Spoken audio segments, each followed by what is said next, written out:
In January of 2024, I took the Eurostar train from Cologne to visit Paris for 2.5 days. Everybody who knows me knows that I'm not a big fan of cities in total, and Paris especially is not my favorite city, but it was time for a family visit, so I decided to make the best out of it. It was freezing cold on the train, so I was very happy to have brought so many winter clothes and put on everything I had. My hotel's elevator was of the weird assumption that an average person wouldn't weigh more than 150 pounds. But anyway, no problem here because more than one person would never have fit into.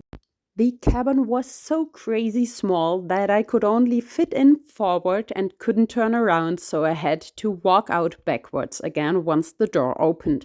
If my room hadn't been on the sixth floor, I would have taken the stairs, but I was so tired. That was the view from my hotel room, and the beam of light in the background must have come from the Eiffel Tower. It was pretty high up, which I usually don't like, but the banister was high enough for me to feel secure after all. The French have the same weird way to make their beds. I had one roll of cushion or something, nothing else. I was glad to have brought my own, and only a cotton blanket and a wool thing on top. I just can't handle that. I need a proper divot, feather filled, something heavy on me. I can't sleep like that. Diese Stadt ist einfach so laut. The next morning, I set out in search of a supermarket at 9 a.m., but all the supermarkets were still closed. I couldn't believe it. We are so spoiled here in Germany with our supermarkets opening at 7 a.m., almost all of them. And in Paris, it's really hard to find one that's open before 10 a.m. Isn't that crazy? My hotel did not have a breakfast room. You would have been able to order breakfast into your room, but that would have been really expensive, and it would only have contained of a coffee, a glass of orange juice, and a croissant with Nutella or marmalade. That is not filling at all. That's not a proper breakfast, but I know it's standard in Paris. They usually only inhale a croissant or a baguette, and that's it. No, not for me. Eventually, I did find a supermarket which was already open, so I brought some cheese and some whatever it's called, and I put it on my homemade bread, which I did bring along because good bread is super, super expensive in Paris, so I decided to bake one and bring it along. My hotel room did not have a refrigerator, but since it was winter, there was even a little bit of snow on the rooftops, I decided to just leave my provisions out there on the little balcony, and I closed it so that no pigeon could come in and eat my food. One thing that will always be a riddle to me is why French doors don't have doorbells. They only have like a code pad, so you have to know the code to get in.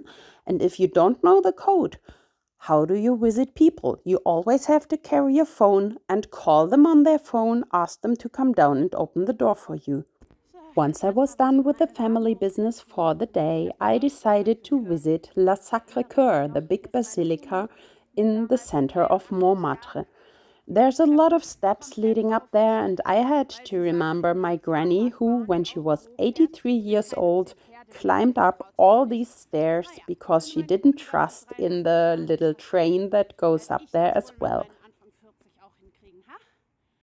It was so freezing cold that day that even climbing up all these stairs did not warm me up.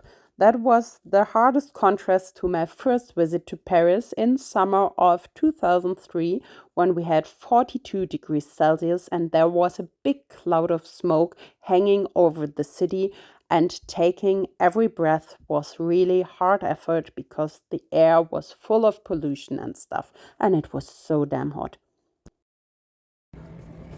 Here's one 180 degrees panoramic view for you from the steps below the Sacre Coeur. Enjoy!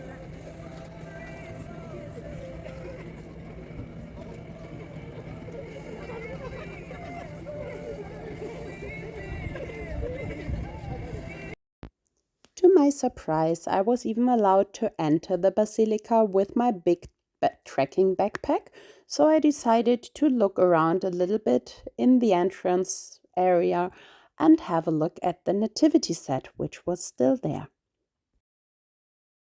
I hadn't seen a nativity set in a couple of years, and I was pleased to see that they are making some progress in displaying the figures in their right skin tone now.